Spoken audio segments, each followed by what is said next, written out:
back. Here with us on Urban Debate on Mirror Now. It has been a month since Russia invaded Ukraine in a bid to stall its NATO membership ambition. And today, members of the North Atlantic Treaty Organization re-emphasized their pledge to support Ukraine.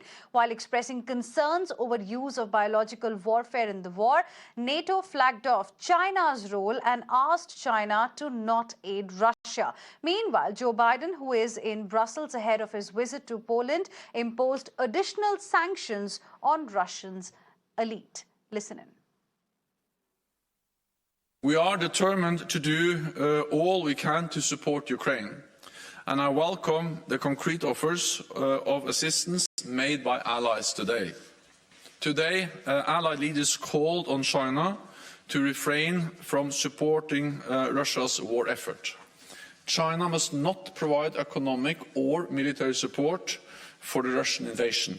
So this is long term. We are prepared for long haul because we can already today say that the Russian invasion, President Putin's invasion of Ukraine, has changed our security environment for the long term. I thank everyone who acts in support of Ukraine, in support of freedom, but the war continues. The acts of terror against peaceful people go on. 1 month already. That long. It breaks my hearts of all Ukrainians and every free person on the planet. That's why I ask you to stand against the war, starting from March 24th, exactly 1 month after the Russian invasion. From this day and after then, show your standing. Jonathan is now joining us on the broadcast. He's live from Ukraine this evening. Jonathan, good evening. It was on 24th of February when Russia invaded Ukraine. It's been 1 month already. Could you just sum up for us how the situation has been for the people in Ukraine? You've been tracking every development very, very closely from there. How has life really been for them? Well, as you say, it's exactly a month now since this war began, and it's possibly an opportunity to stop and reflect and take stock. Very few people, certainly not the Russian strategists, expected the war to last this long. What's the position on the ground? I mean, certainly a sense of sort of weary resignation from the people around here, but they haven't really seen the worst that this war has to offer. For that, one has to look further east, especially to the cities, for instance, of Kharkiv and Mariupol. Now, a lot of these refugees from Mariupol, which you may recall is the southern coastal town that has been subject to absolutely relentless artillery pounding for the last month or so. Some of those who escaped via humanitarian corridors have been fetching up here in dribs and drabs. In fact, I spoke with a fellow correspondent just a few minutes ago who interviewed many of these people in the southern town of Zaporizhzhia, and he said that really he'd never seen such broken-looking people. They all showed up in their cars. Every single car was pockmarked with shrapnel, broken windows. You know, those cars had been subject to merciless shelling even on their way out of the city. Terrible tales of deprivation, of death, of bodies piled up in the streets. It sounds like an absolute hellish scenario in Mariupol. But I think my further reflections now after a month are that simply this war isn't going to go away now. Both sides seem to have reached a sort of a stalemate scenario. Certainly the Russians, despite their overwhelming firepower, have made so many tactical errors. They're more or less stalled now on the outskirts of these major cities. They're resorting to their plan B, which is simply to pound cities relentlessly with ammunition. And the Ukrainians, heroic as they've been fighting, and despite their huge supplies of Western weaponry, just don't have the manpower to push the Russians back. So I think we're probably now looking at a war that, in the absence of a long sought diplomatic solution, we're looking at a war now that's going to drag into months, possibly even years. And that's not really great news, is it, for the civilian population here and for the millions upon millions of refugees who've already fled the country or are still internally displaced, essentially homeless within their own country here. Well, absolutely. And this is definitely not going to help anybody, neither Russia nor Ukraine. Jonathan, appreciate you joining us with your perspective on this. Also, I'm joined by Maroof Raza, Times Network's consulting editor on the broadcast. Maroof, good evening. Today, there was also this emergency NATO summit in Brussels. And then we had US President Joe Biden announcing fresh set of sanctions against Russia. What is your sense of how things are right now? And with the kind of statements we've heard from NATO today, when do you see this war ending?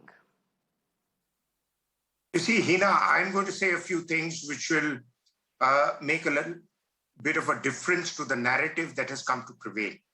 And I'm trying to give a kind of reality check to everybody. The first point is, I think the arms merchants, particularly in the US, don't want this war to end quickly. They stand to make money out of all the announcements that are coming out of Washington. And I'm quoting from the writings from Seema Sirohi in the from the Washington letter that she writes in the Economic Times, that most recently, the US president has pledged close to $13 billion worth of funding, both arms and other funding for the Ukrainians. And much of that, at least $13 billion, is likely to go to the US arms industry. Therefore, the US and their military industrial complex wants this war to drag on. They were hoping that the Russians would get caught up in the quicksands of the cities of Ukraine, but that hasn't happened entirely.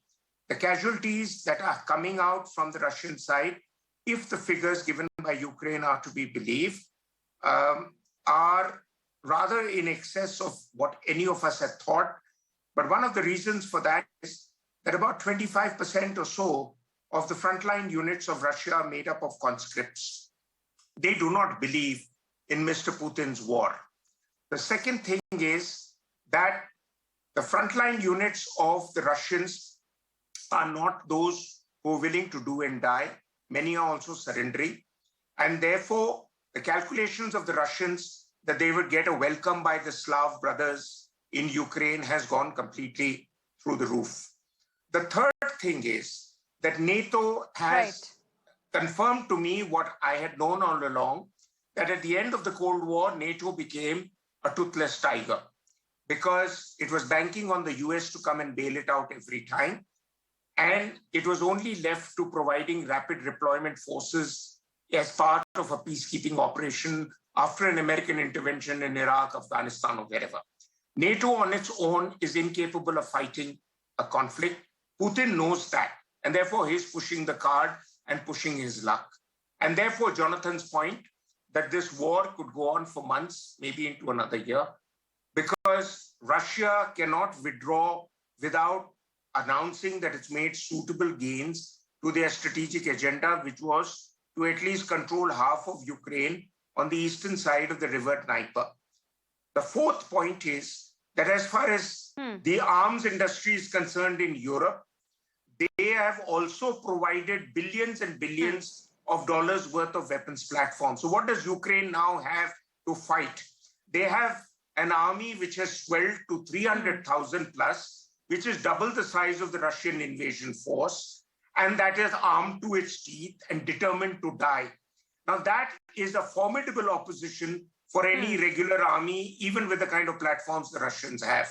So I don't see A, the Russians making any dramatic gains, B, NATO coming in to put its boots on the ground. The excuse that the war would expand is just a fig leaf. The fact is the NATO doesn't have the will to fight. And if it was to go into fight, it would like America to fight for it. And therefore, America has just pulled out of Afghanistan. And therefore, there is a pledge that Biden has given to the people of America that we'll provide over-the-horizon support, which means air power support, but not put boots on the ground. And Zelensky has now announced, but it's got drowned down in the drum beating in American television on ABC News to say, I know NATO is not an option. If he had said that a month ago, this mess would not have happened. So there is a reality that is dawning on everybody, from Mr. Putin to Zelensky to Mr. Biden. And therefore, we've reached a horrible stalemate, and the people are the ones who are going to be the victims of this conflict. And even when you rebuild Ukraine after this conflict, arms contractors and civilian contractors, like they did in Iraq and Afghanistan, they will make money there also. It's all about money, honey, as somebody once said. Absolutely. And you've made a very interesting point that it's the United States of America probably that does not want this war really to end quickly. Eventually, it's the people who are suffering, and we are staring at a huge refugee crisis. Thank you very much, Maroof, for joining us and putting things in perspective for our viewers. Now, India's stand on Ukraine was rigged up in the upper house of parliament today. When asked whether India's neutral stand on the issue, External Affairs Minister S. Jaishankar said that India stands for peace. Listen in. There is now an increasing fission. There is now an increasing polarization. So rather than the two sides coming nearer, it's actually the breach is getting wider. In these circumstances, I would like the minister to point out whether this will have our position, which basically is that this is not our war. Question, please.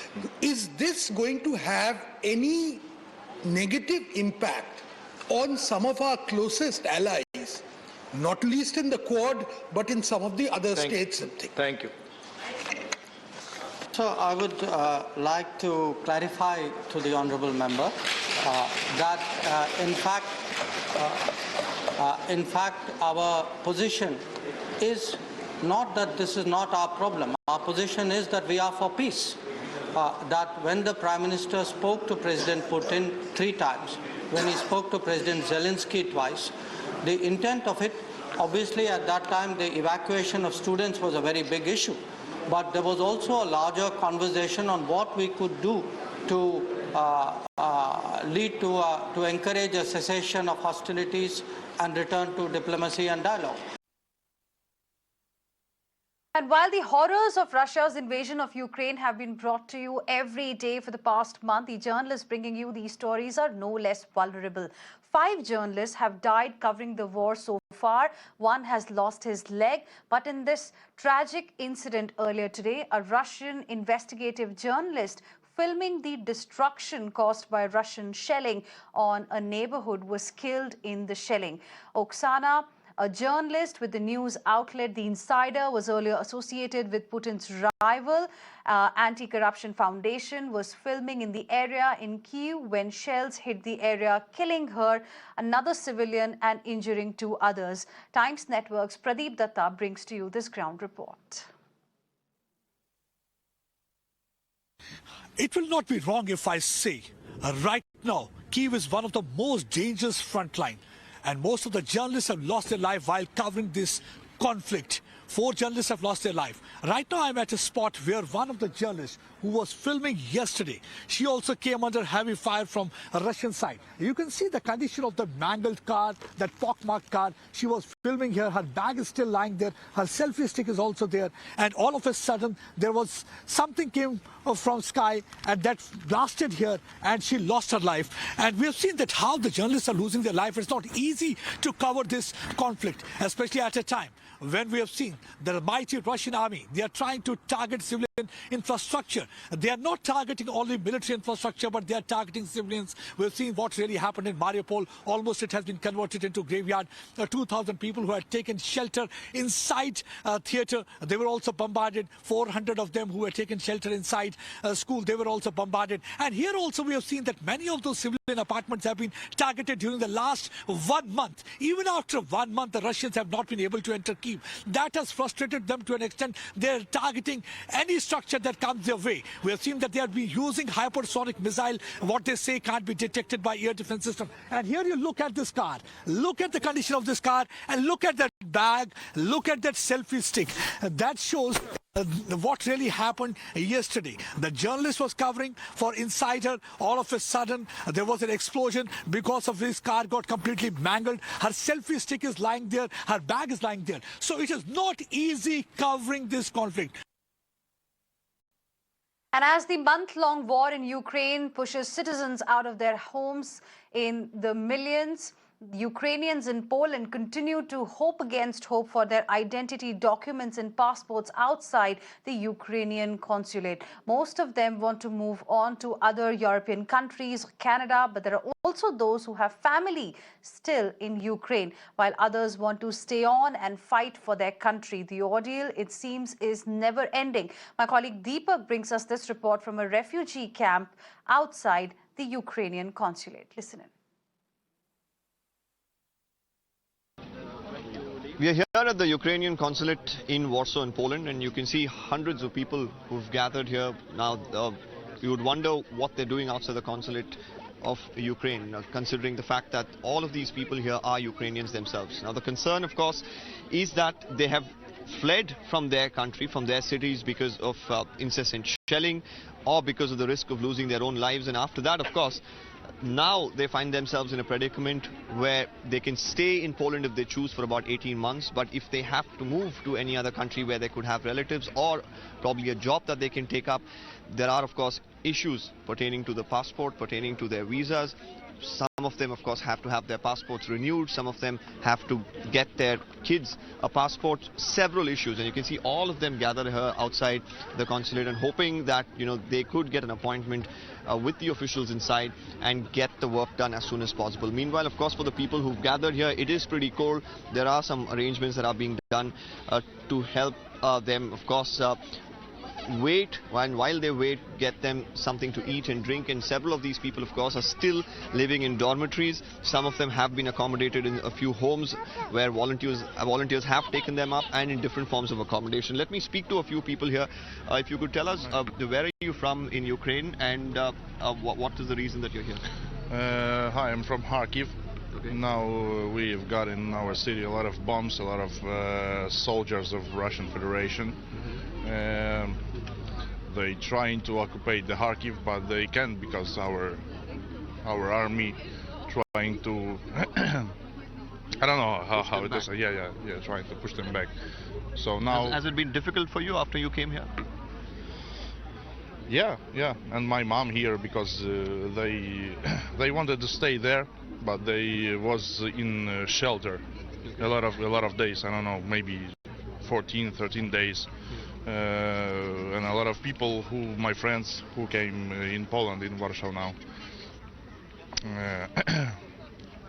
So yesterday in that shop, pharmacy shop, one woman was hurt after bombs. So a lot of people trying to buy some food, some pharmacy, and etc., water, and I don't know, and they or hurt or killed. I don't know I don't know what to say else. Thank you. Meanwhile, just the question that I was asking him, if you could tell us what are the formalities that are being done here? What's the kind of assistance that you're getting from the consulate? Why I come here, to continue passport because the term is out. Where are you going? Where are you planning to go? I'm planning to stay here. Okay. Because I'm not 18, but I think if the situation is still in Ukraine, I will go here from 2 months when I go 18 and save our country. So you want to go and fight for the country after you're 18? No, but you're saying you want to extend your passport, but you want to leave Poland, go somewhere else? No, just for safety. Okay. And you, I understand, you're a British national. Why are you here, sir? I'm here because my wife is Ukrainian. Okay. We came from a village just north of Kiev, which is occupied by Belarusian troops. It was an absolute nightmare getting out. It's been bombed everywhere. Gardens have been dug up. There's mortars, tanks everywhere.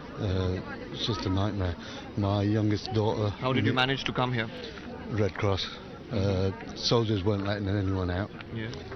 Red Cross managed to get us out. We've had 3 days coming across.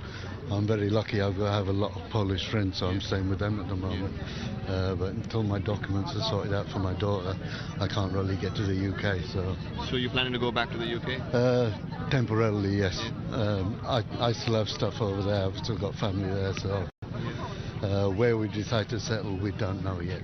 Thank you. But we would prefer to go back to Ukraine, but we don't know how long it's going to be. Thank you.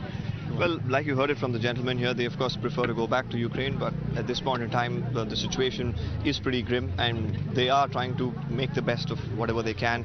And of course, at the consulate here, help's being provided to ensure that if they want to go to a different country, they actually can at this point in time.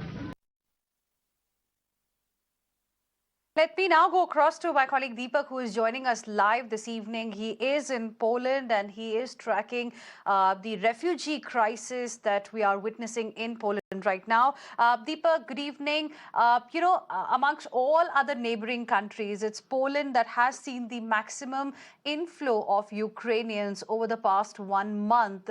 How has been the situation like for them over the last 30 days? And what is it that they have told you about what next for them, because this war doesn't seem to be ending soon?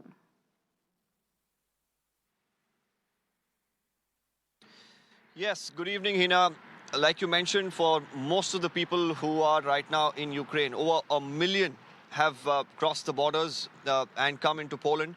Poland, of course, has welcomed them with arms wide open. And like I mentioned, they're of course here. They're not asking them for any sort of papers. 18 months they get to stay in Poland, but most of them, of course, don't know what to do next. I mean, that's a question that still remains unanswered, because there are about 1 million, Ukrainians who've settled in Poland. Some of them are giving a refuge shelter. Some of them are family members, so they're able to accommodate them at home. But there are thousands more who don't have accommodation here, who don't know what job they can really take up.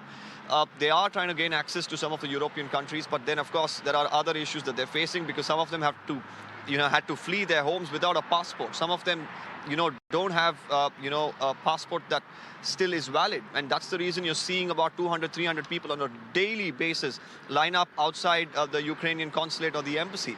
So these sort of problems, of course, continue. And so several people, they don't know what to do next. And, you have these refugee centers or reception centers that have been set up for transit for about, for them to stay for about 2 to 3 days before they can figure out what to do next. But for some of them, they don't have an idea. And yesterday as well, when I spoke to a few more people, all that they hope is that the war comes to an end and they can go back home to their families, because in some of these areas, the bombardment continues. There's heavy shelling. Some of them fear that the shelling could start in their regions. So there is, a lot of fear among the people.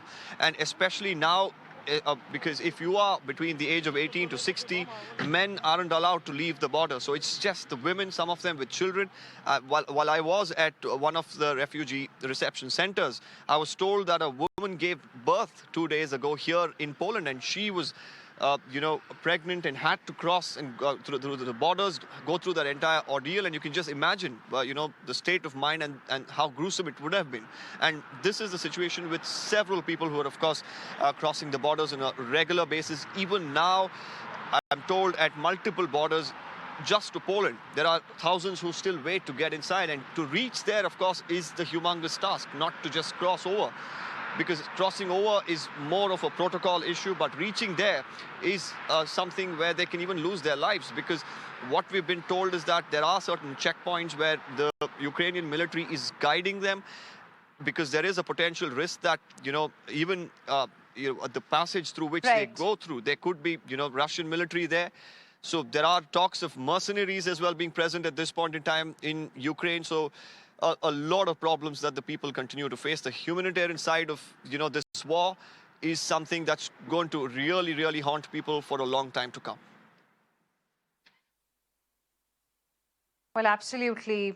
Thank you very much, Deepak, for the moment, for joining us and helping us understand the situation that's there in Poland right now. On the other hand, the student returnees and their parents are now in the national capital requesting the center to intervene so that there is a permanent solution regarding their studies, so that they are able to continue their studies in India. The parents, while hailing Prime Minister Modi and government's efforts to evacuate the children, children are now worried about the future of their kids, those who had gone to study medicine in Ukraine. Take a look at this report. Students who are evacuated from Ukraine, and especially the medical students, now gathered here in the national capital. They are demanding the accommodation from the central government in the Indian institutes. In fact, here at the Jantar Mantar, many of the parents and the students have gathered, and first they have came here with the banners and hoardings thanking the Prime Minister with the Operation Ganga, which was started by the central government. But on the other aspect, the other aspect is that these students, the future of these students are they don't know about their future right now, because their institutes are now damaged and nothing is left in their in the cities where they were studying. I will start from you first. Tell me about you, what is your name? Myself Manvi Bhargav, and I am from Ivano-Frankivsk National Medical University, and I am first year student there. First year student. So there are 5 more years are left for you. What will you ask and what will you say to the government first of all? The motive today we all have gathered here is that we don't actually want to demand. It's our request from our government to help us in this situation, because our situation is unfortunate now, because we don't know what is going to happen with us. Our degrees are on risk, and our parents and including us are in depression, because playing with degree is like a mental death for doctors. But unless and until the central government and the NMC doesn't make any amendments in their no transfer policy, nothing can be done. This is our temporary sympathy right now, as she said, that we will give you this much and this much. We can say that political parties, they are also assuring us, giving us different measures to help us. But our request is to the central government and the NMC. I know that NMC has to consider many things. Our syllabus over there and the curriculum over there, they have to compare everything. But we are requesting that permanent solution as soon as possible. जो students अभी NEET की तैयारी कर रहे हैं, हम ये बोलना चाहते हैं कि हम उनकी सीट्स नहीं ले रहे हैं. हम गवर्नमेंट को ये बोलना चाहते हैं कि प्राइवेट की जो कोटा सीट्स हैं, जो सीट्स कुछ रह जाती हैं, हमें वो प्रोवाइड करी जाए. जैसे कि एक अगर यूनिवर्सिटी में 150 स्टूडेंट्स बैठ रहे हैं, तो वहीं गवर्नमेंट 10 स्टूडेंट्स को और बढ़ा दे, 160 स्टूडेंट्स बैठ जाएं. तो अगर गवर्नमेंट ऐसा भी करती है तो हम सारे स्टूडेंट्स एकोमोडेट हो जाएंगे.